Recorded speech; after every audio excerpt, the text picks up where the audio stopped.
अच्छा भैया आई एगो भजन हमरो सबके सुना रहल बानी। उस समय के बात बा जौना घड़ी सीता मैया के चोरा के लंकाधिपति रावण लंका में लेके चल गई बा। असिया मैया के पता लगावे खातिर हनुमान जी अशोक वाटिका में पहुंचल बानी। जब माई के विश्वास नहीं भइल तब हनुमान जी अपन परिचय दिले बानी। राम दूत मैं मातु जानकी सत्य शपथ करुणा निधान की। जब माई के विश्वास हो गई बा कि हे हमरा प्रभु के दूत पवन सुत हनुमान जी हैं, तो मैया सिया कहतन कि हनुमान कौन गलती ए सिया से भइल बा कि सिया के पिया हमरा के बिसरले बानी। माई कैसे कहता नहीं हनुमान जी से रो रो के कहता नहीं। भजन के भाव बा पूछी हाथ जा के पिया से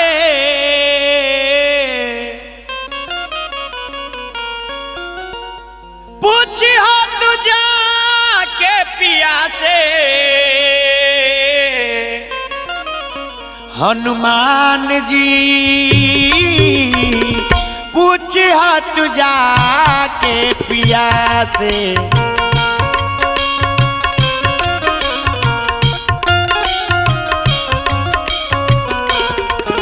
हनुमान जी पूछ हाथ जा के पिया से।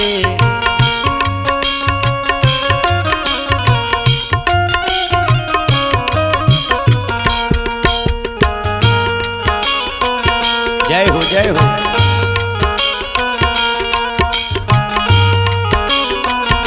हर हर महादेव।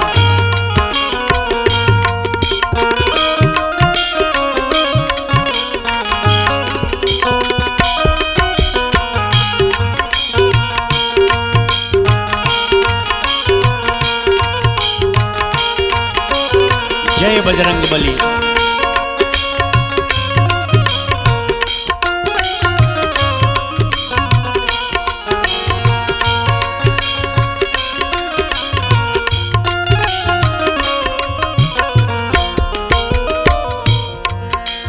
माई कहतन के हनुमान का प्रभु के हमारी याद ना आवेला।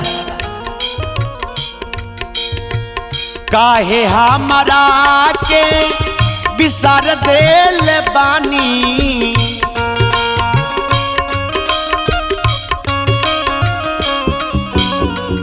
काहे हमारा के बिसार देल बानी।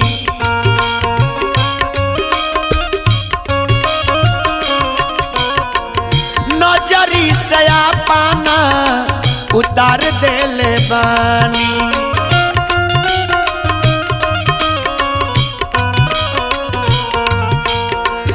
नजरी से पाना उतार देल बानी।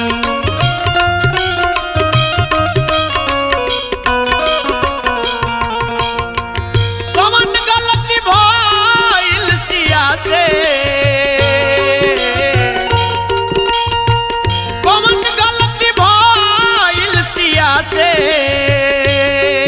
हनुमान जी पूछ हाथ जा के पिया से।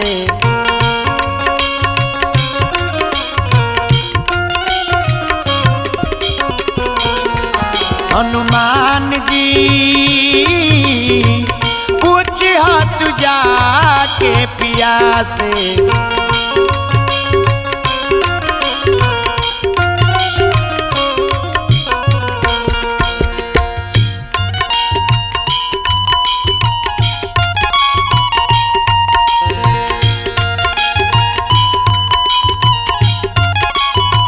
हर हर भोले जय जय शिव शंभु।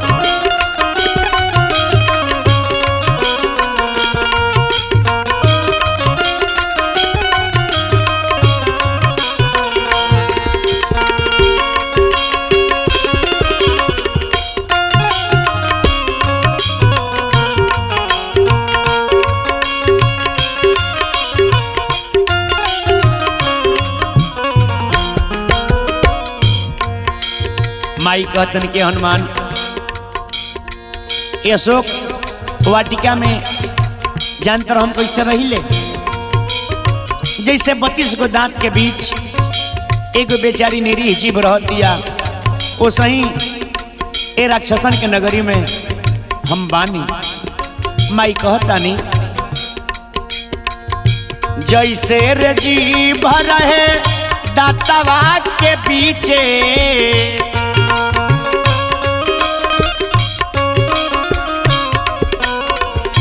जैसे जे जीव रहे दातवा के पीछे,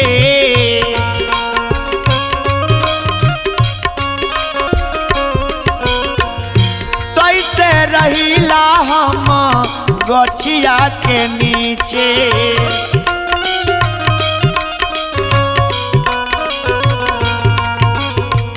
तैसे रहीला हम गछिया के नीचे।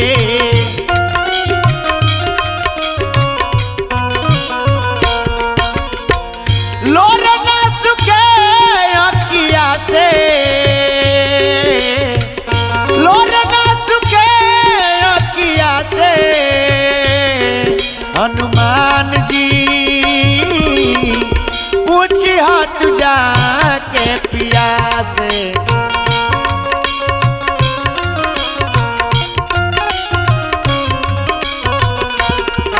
हनुमान जी पूछ हाथ जाके पिया से।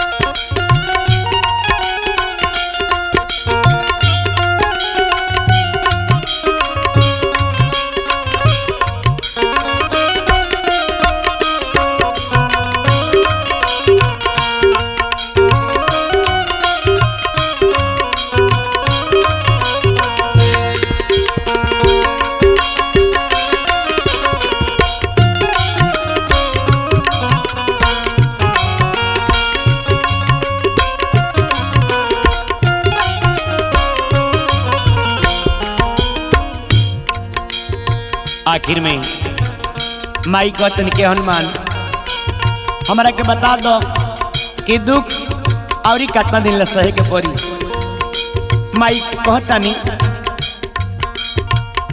कबले जे दुख लंका में सहे,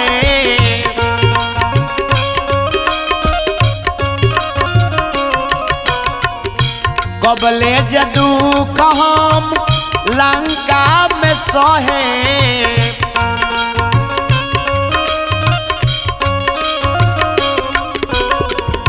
जाके बाबा दिलीप जी से कहे,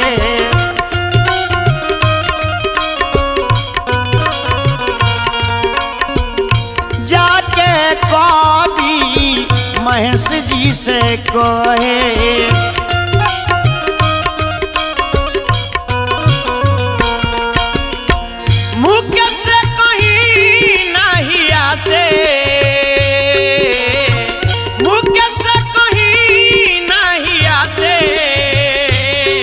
हनुमान जी पूछ हाथ जाके पिया से।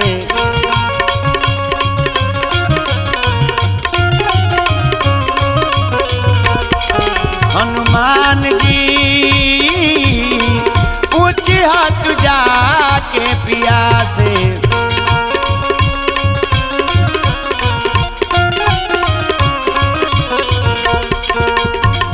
पूछ हाथ जाके पिया से,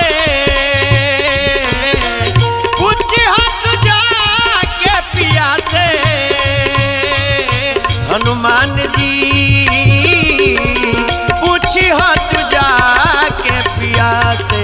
हनुमान जी पूछ हाथ जाके पिया से। हनुमान जी